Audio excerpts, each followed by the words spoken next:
Hello there, good morning, good afternoon, and good evening. So in this video, we're going to talk about create and set up action buttons in PowerPoint. So for this video, we're going to utilize this presentation I've made with TenorShare. Now I have a video about how to create this very awesome presentation with just a simple prompt. So please watch my video. Anyway, to get started with this one, please go to the insert section. Under illustrations, you should look for shapes. Now once you're in shapes, the very bottom part should be action buttons. Just choose one symbol. I'm gonna go for a play button right there and place it right there. So there are two ways on placing this one. I'm not letting go as of now because that will be a different feature. Anyway, if you click and hold your shift button on your keyboard, you can properly adjust it without ruining your size. If I remove it, you're going freestyle right there. So I'm gonna go for this one, and if I let go of my mouse, I'm gonna have this option. So basically, what is this? This is the action settings. You can have two choices for your action button. May it be mouse click, so whenever the presenter, or basically me, click on that action button right there, it will have an action. For mouse over, even the slightest hover of your mouse or cursor on the action button will trigger the action. So for this video, I'm gonna go for mouse click and hyperlink to basically this is what happens. I can choose next slide, previous slide, first, up to last. You can also add a URL of another PowerPoint presentation or another file. For this one, I want this presentation or action button take me to slide number 3. This one right here, AI-driven customized learning. So rather than selecting next slide, because next slide will take me to slide number 2, right? I'm just gonna choose slide there and choose slide number 3. Again, that is AI-driven customized learning. I can also click on play sound here to enable some sounds every time I click that power button, or I'm sorry about that, I think that's gonna be action button. I'm gonna go for whoosh, click OK, and let's all try it out. So this is gonna be it. Let's all hover it right there, click on the action button, and we have it right here. Pretty awesome, pretty simple. Now speaking about the action button, how can the presenter, the audience, or everyone knows what this action button does?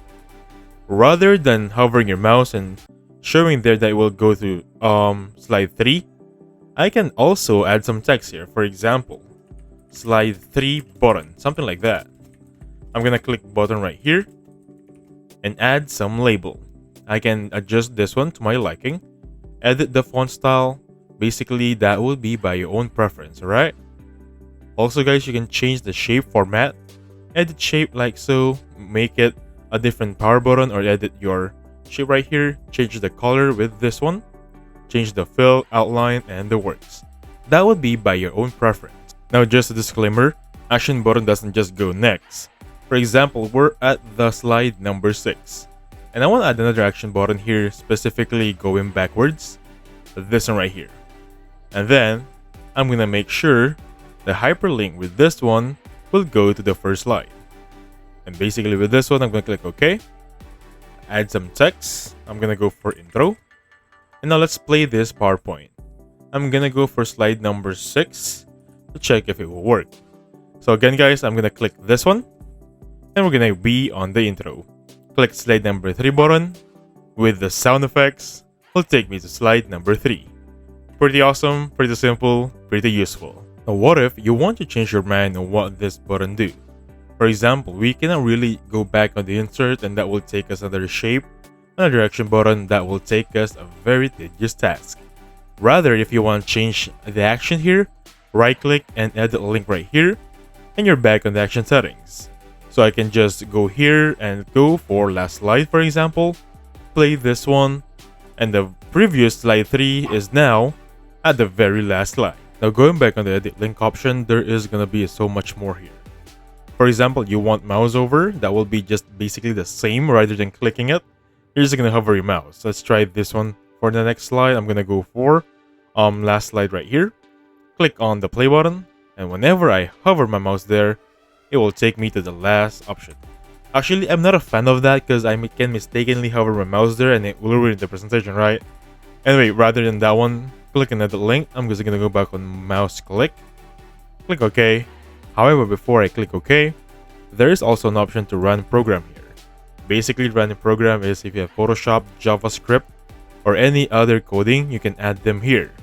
Of course, guys, you can also enable, again, as I mentioned earlier, some other PowerPoint presentation, some files, and the works. Easy as that. And basically, that's it. Thank you so much for watching. Please hit the like button, subscribe. I'll catch you guys on the next one.